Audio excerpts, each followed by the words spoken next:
Hi అందరికీ welcome back to my channel Yashwarath. ఇదైతే ఒక రా వీడియో అనమాట. ఎందుకంటే మా హస్బెండ్ హైదరాబాద్ వెళ్ళారు వర్క్ పైన. సో నేను మమ్మీ వాళ్ళ ఇంటికి వచ్చి ఆల్సో మళ్ళీ నెక్స్ట్ డే నాన్న కూడా ఊరికి వెళ్తున్నారని చెప్పేసి ఇక్కడే ఉందామని వచ్చాను అనమాట. ఒక 2-3 డేస్. సో ఈ 2 డేస్ ఎలా గడిచింది అనేది మీరు చూసేయండి. విచ్ ఈస్ వెరీ రా కంటెంట్. చూసి ఎంజాయ్ చేసేయండి. ఆల్సో ఈ డేస్లో మాత్రం నేను చాలా రెసిపీసే చేశాను. ఈ వీడియోలో మీరు ఆల్మోస్ట్ 3 to 4 రెసిపీస్ చూస్తారు. ఫస్ట్ అయితే ఉసిరికాయ పచ్చడి నేను ఆల్రెడీ పోస్ట్ చేశాను, షార్ట్ చూసేయండి.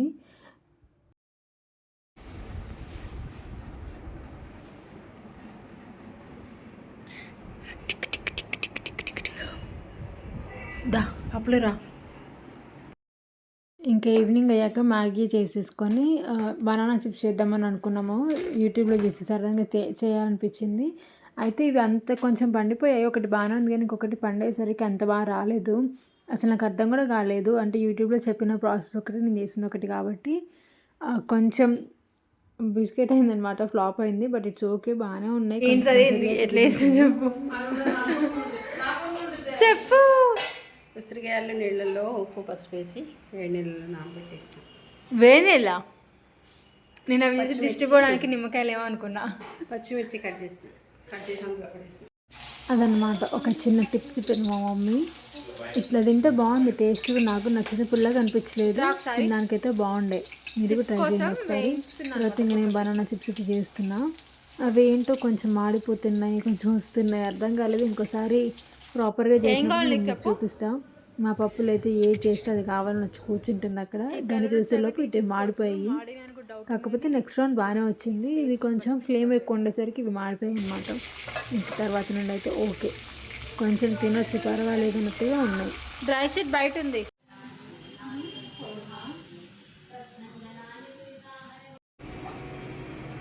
మిక్సీ పట్టినావా? ఎల్లిపాయలు కూడా అన్నావు. ఏం తీసుకుంటున్నావు నువ్వు? నేను తీసుకుంటా. ఆ గ్లాస్ నీకు సరిపోద్దని నీకు ఎట్లా తెలుసు?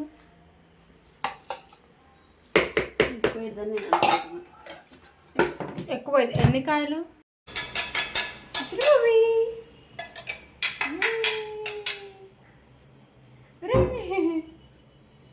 అమ్మమ్మ ఏం చేస్తుంది?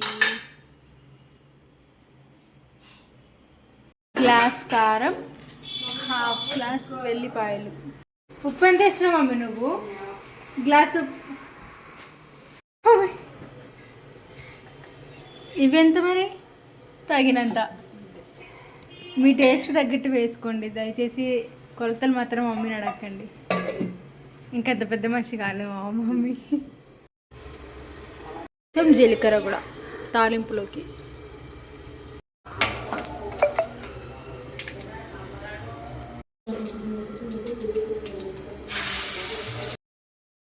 ఆల్రెడీ ఈ రెసిపీ వీడియో నేనైతే పోస్ట్ చేశాను షార్ట్గా, ఒకసారి వెళ్ళి చూడండి. అందులో అయితే క్లియర్గా చెప్పాను అనమాట. ఇది జస్ట్ రాగా యాడ్ చేస్తున్నా అంతే.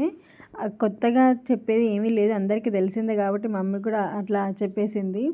కాకపోతే ఎవరికి నచ్చినట్టు వాళ్ళు చేసుకుంటారు కదా, అంతే. ఇంకా తర్వాత నిమ్మకాయ రసం పెడితే కూడా మంచి టెక్స్చర్ వస్తుందంట, అంటే చూడ్డానికి కొంచెం జ్యూసీగా. సో అది కూడా కలిపేసి మంచిగా మిక్స్ చేసుకోవాలి. ఈ మిక్సింగ్లో కూడానే చాలా ఉంటుంది మనకి, ఎందుకంటే ఆ కారం అన్నీ బాగా పట్టాలి కదా. ఫైనల్గా అయితే పచ్చడి అలా అయిపోయింది. నాకంత ఉసిరికాయ పచ్చడి అంత ఎక్కువ ఇష్టం ఉండదు. నాకు టొమాటో, మామిడికాయ ఇంత ఎక్కువ ఏం తిన్న అసలు.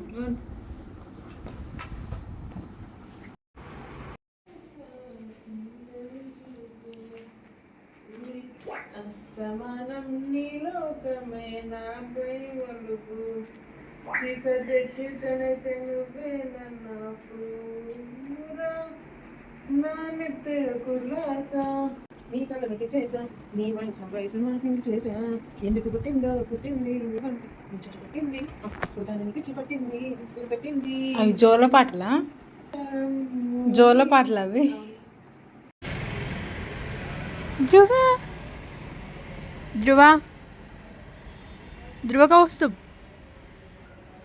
ध्रुव का वस्तु. ओ ध्रुवी जिरेगो.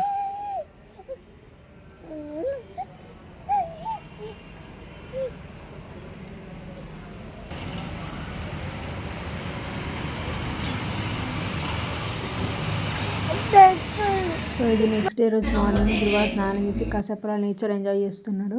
నేనైతే చామగడ్డ ఫ్రై చేశాను అనమాట. చాలా రోజులని చెప్పి మమ్మీ చేయమంటే చేసా. దానికి కావాల్సిన ఇంగ్రీడియంట్స్ రెసిపీ అంతా కూడా నేను ఆల్రెడీ పోస్ట్ చేసా, ఒకసారి చూడండి. ఇదేంటంటే ఆంధ్ర స్టైల్ అనమాట. ఎక్కువ ఆంధ్రాలోనే తింటారు. నేను తెలంగాణ వాళ్ళు తినడం కానీ చేయడం కానీ ఎక్కువ చూడలేదు. నేను కాకినాడలో తిన్న ఫస్ట్ టైం, సో అది ట్రై చేస్తాను. కాకపోతే ఇందులో ఖచ్చితంగా బియ్యం పిండే వేసుకోండి. నేను బియ్యం పిండి లేదనుకొని శనగపిండి వేయడం వల్ల అది ఇంకా ముద్దగా అయిపోయి చాలా కష్టమైంది. ఇంకా తర్వాత అలా మేనేజ్ చేసే బియ్యం పిండితోని మళ్ళీ కొంచెం అది రవ్వలాగా ఉండే పిండి. సో అయినా కూడా చాలా క్రిస్పీగా వచ్చింది. చూడండి ఎంత బాగా వచ్చిందో.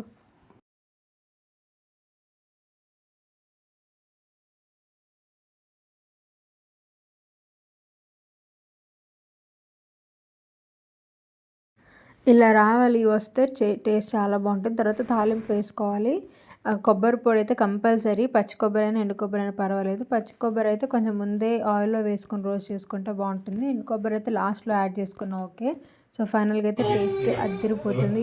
దీన్ని పప్పుతో కానీ సాంబారు లేదా సైడ్ డిష్గా ఎట్లయినా తినొచ్చు. అదే తాలింపు వేయకపోతే మనం స్నాక్లా కూడా తినొచ్చు. సో అదనమాట. ఇంకా అది రెసిపీ అయిపోయాక తినేసి కాసేపు రెస్ట్ తీసుకున్నాము. వీడు అసలు పడుకోవట్లేదు. కాసేపు పడుకోవచ్చు కదా. అటు ఇటు తిరుగుతూనే ఉంటాడు, వద్దంటే ఏడుస్తాడు. వాడిని పడుకోబెట్టడానికి మాకైతే చుక్కలు కనిపిస్తున్నాయి.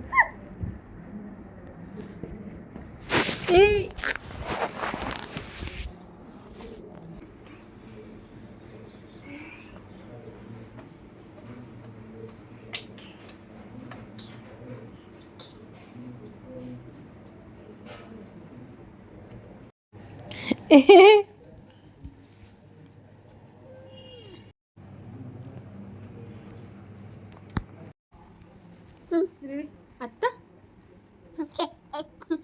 అత్త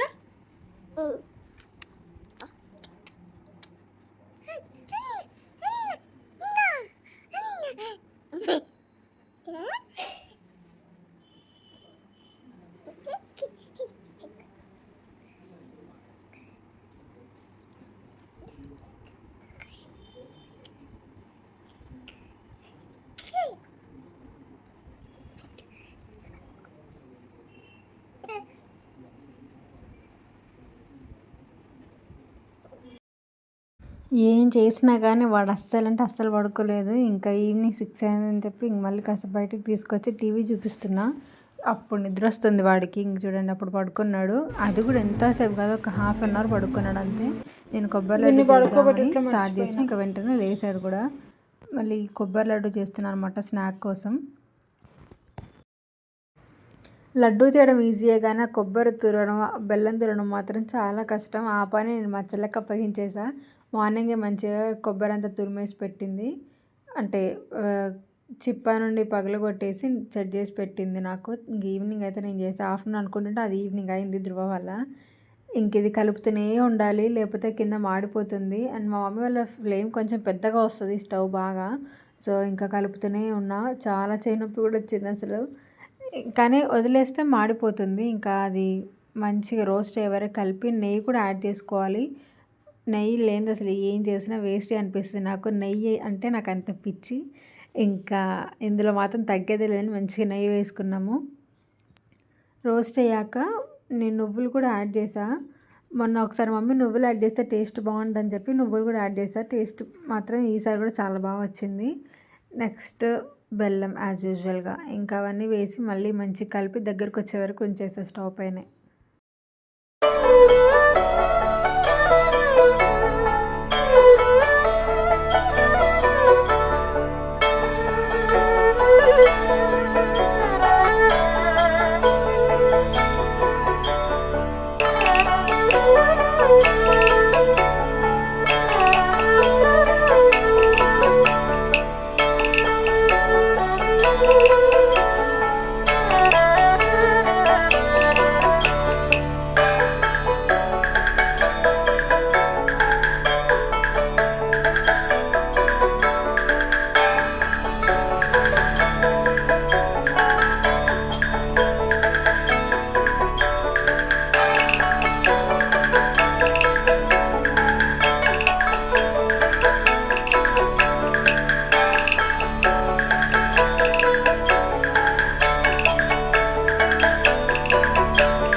ఇలా మంచిగా వేడి పైన నెయ్యి పెట్టుకొని చుట్టుకుంటే మాత్రం మంచి లడ్డూలు వస్తాయి. కానీ బాగా రోస్ట్ చేయకండి, రోస్ట్ చేస్తే అది మొత్తం గట్టిగా అయిపోయి కరకరలాడుతాయి లడ్డు కాస్త. సో జాగ్రత్తగా వేయించుకోండి.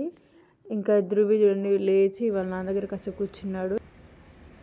వాడికి ఇంకా డిన్నర్ పెట్టేసి షవర్ చేయించి డ్రెస్ చేంజ్ చేశాను అనమాట. అయినా కూడా పడుకోవట్లేవాడు. మామూలుగా స్నానం చేసి అసలు వెంటనే పడుకునేవాడు. ఇప్పుడు పెద్దగా తిన్న కొద్ది అస్సలు పడుకోవట్లే. ఇంకా వాడిని కాసేపు అలా ఆడిస్తూ కూర్చున్నా అనమాట. మమ్మీ పడుకుంది. చూడండి వాడు ఎలాంటి స్టంట్స్ చేస్తున్నాడు.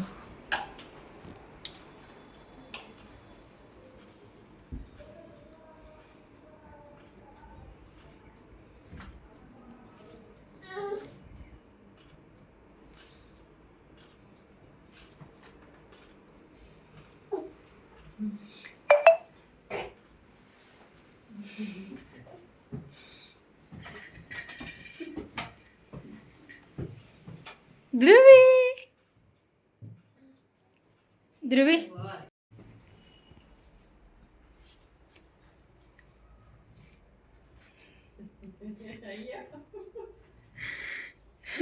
ఇదొకటి నేర్చుకున్నాడు అమ్మమ్మ ఇంటికి వచ్చి మంచం ఎక్కడం. కానీ అస్సలు ఆగట్లేదు. పొయ్యి ఆ స్విచ్ బోర్డ్స్లో వేలు పెట్టడం, ఊరికి అదే స్పాట్కి వెళ్ళి నుంచోడం చేసి కింద పడుతున్నాడు. అంతే. వీడియోకి నచ్చితే కనుక please to like and subscribe.